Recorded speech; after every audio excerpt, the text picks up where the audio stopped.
Hey, Bugman here. We're going to talk about rats today. Yes, rats. I ran across this picture on the internet. It made me laugh because it's a home rat pet rodents infograph to tell you about having a pet rat. But there's fuzzy, there's red, there's tailless. I don't know what that guy is. There's black rat, there's pesky rat, there's attic rat. And they just named all these cute little names. I'm sorry, it's a rat. I don't care if you call it an attic rat, a roof rat, pesky rat, brown rat, tailless rat, it's a rat. You know, rats got to go. It's like me and snakes. If I find a snake, I carry a machete in my truck. Me or the snake. I look at it that way. But the rats got to go. If you're having rats, people like to throw poison out for rats. I don't recommend that because there's a thing we have I have in my business. It's called the smell of success. What is that? That's a dead rat smell. That's not a pretty smell. But I tell people when I go back to a place after we've I got one recently. I put a snap trap out, and it had been a while, and they said there's a smell. Went up there, and sure enough, my snap trap in the attic, there was a dead booger on there. That's the smell of success because he is no longer a threat. He's no longer chewing stuff. He's no longer peeing and pooping on stuff. He's gone. But that's the smell of success. Look at it that way. There's a positive spin you can put on that stink smell. It's the smell of success. So anyway, that's talk about poisons for a minute. I'm not a big poison fan at all. I mean, rats got to go. He's got to go. But there's better ways to do it. Snap traps are my go-to. Poisons are, I mean, the rats nowadays, there's two types of poison. There's an old school type, which you can still get, where the rat eats the bait, he gets sick. But if a cat eats the rat, then the cat dies along with the rat. So that's a secondary kill. And they outlawed secondary kill. Well, not outlawed, they banned it and made them change the bait. So now the rat bleeds to death. It's some kind of coagulant stuff. It's whatever it is, I forget now. But read your ingredients and your health, your labels. But the stuff nowadays, but it won't kill the cat. Rat, Bobby the rat can eat the poison, and Fluffy the cat comes along, eats the rat. Fluffy's fine. She may have ingestion from the rat, but that's about it. Fluffy does not die as a secondary object in that whole process. But the old school stuff, it still has a place because I personally had a real bad rat infestation. And one of the things about the old baits is if the rat ate the bait, she became sick. And if another rat ate that rat, then they both died. So you had 2 kills, 1 poison. And they still sell that, and my industry is controlled, but I able to use it. I used it in one bad case, and it got controlled because they were cannibalizing each other, eating each other, and it just helped spread the cause faster. Got rid of the problem. But the new baits is a single kill. Fluffy does not die. The birds don't die when they eat the rat. But they do have the smell. The smell of success, I think, is what that is, for in my mind anyway. But I look at things kind of weird. The smell of success. I exclude them. That's the best way to do it. So you're not dealing with the poison. Snap traps are the best. Glue traps, it's not a real humane way to die. I'd be stuck somewhere, basically starve to death or dehydrate, or heart attack, whatever. That's not a real humane way for a rat to die. Snap traps are bam, done. It's that simple. So I'm a big snap trap guy. I like the old-fashioned wood snap traps. I don't know, making them old. I got gray hair, white hair, but I just like those. They work good, efficient, and it's very simple and quick. So the rat doesn't need to suffer. But exclude them. That's what you want to do. Rats, you'll find, generally come from the sewer, storm drains. If you've ever been in a sewer, storm drain, I spent some time in tunnel systems on buildings, and a lot of rats down there because below the earth. There's a lot of water, a lot of just junk. And that's where the rats will come from. If you have a storm drain near your situation, rats probably come from there. I had a deal where one of my businesses got fined because customers were seeing rats on their property. And yes, it was a long way from the business.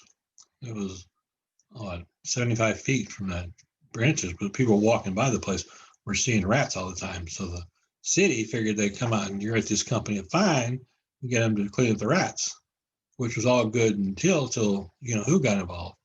So I told the inspector from the city, I said, there's city rats. If I take and I put GPS trackers on these rats, where do you think they're going to go come?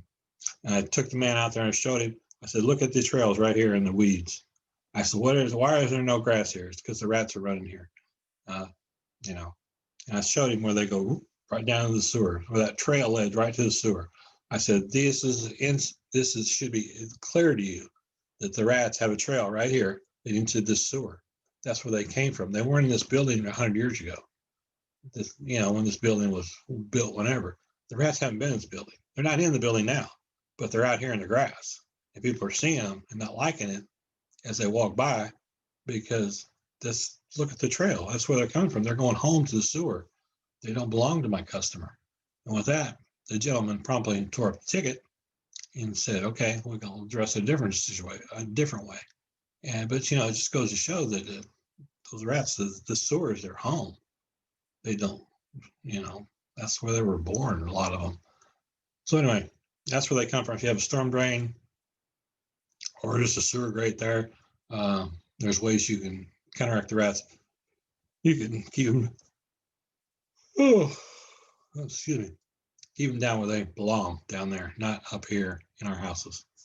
And if you do get them in your house, again, pet food, watch the pet food. That's what the rats are going to find. If they're in your domicile, in your neighborhood, think of a house in a neighborhood.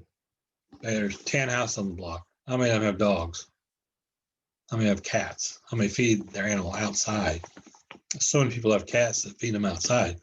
Well, you're feeding the rats outside. It's not just the dog.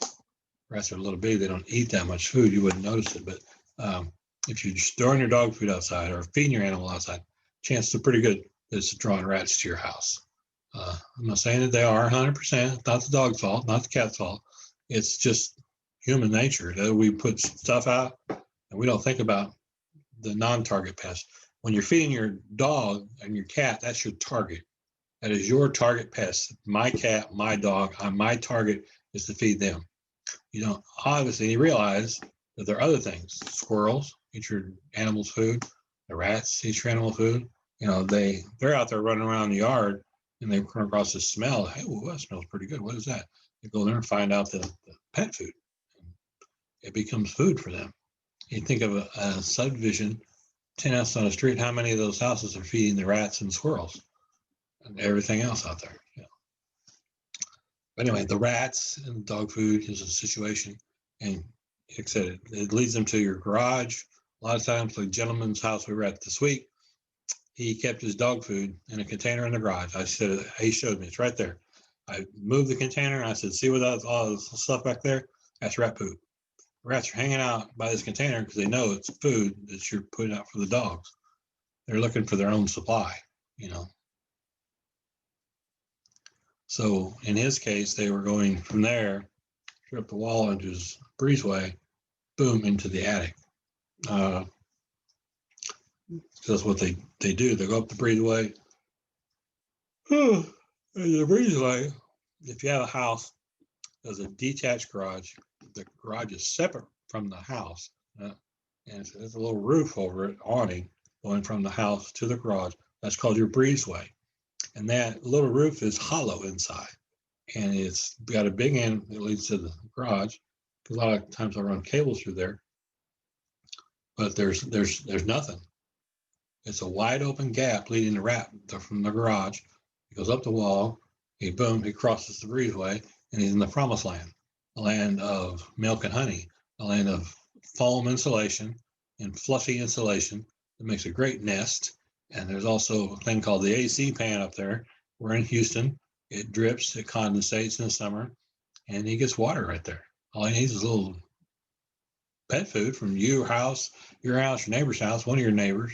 If you don't have pets, rats will eat one of those things they put on fences for squirrels to feed the squirrels. Those little things, they'll get those. Bird feeders, they're like squirrels. They'll go up in the tree, climb right down the wire into the bird feeder. So anyway, that's our talk about rats today. Stay away from poison. Poison is bad stuff.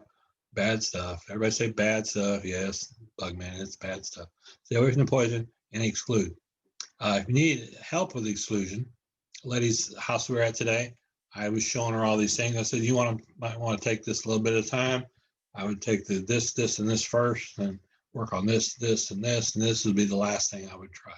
But get one of our guys to come out, get your house inspected, and entry points for the rats and the rodents identified. And there's some of that stuff you can do yourself.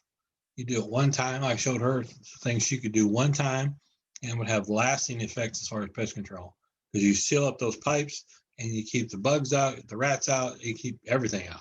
And it keeps all the stuff inside the wall, should be inside the wall, all the stuff outside the wall. You don't mix your fruits and your vegetables. You eat them separate. And thing with that, keep the bugs out here, keep the rats out here, keep them separate.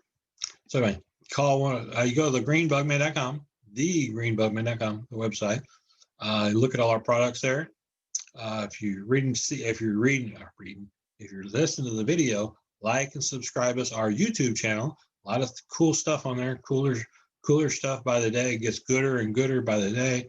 And but there's all kinds of good information on there about exclusion, green stuff, natural ways you can do stuff, and just to rid your home of pests and not need the bug guy to come out to your house. Yes, I said that. Slow down on the pest control. All right, we're going to go.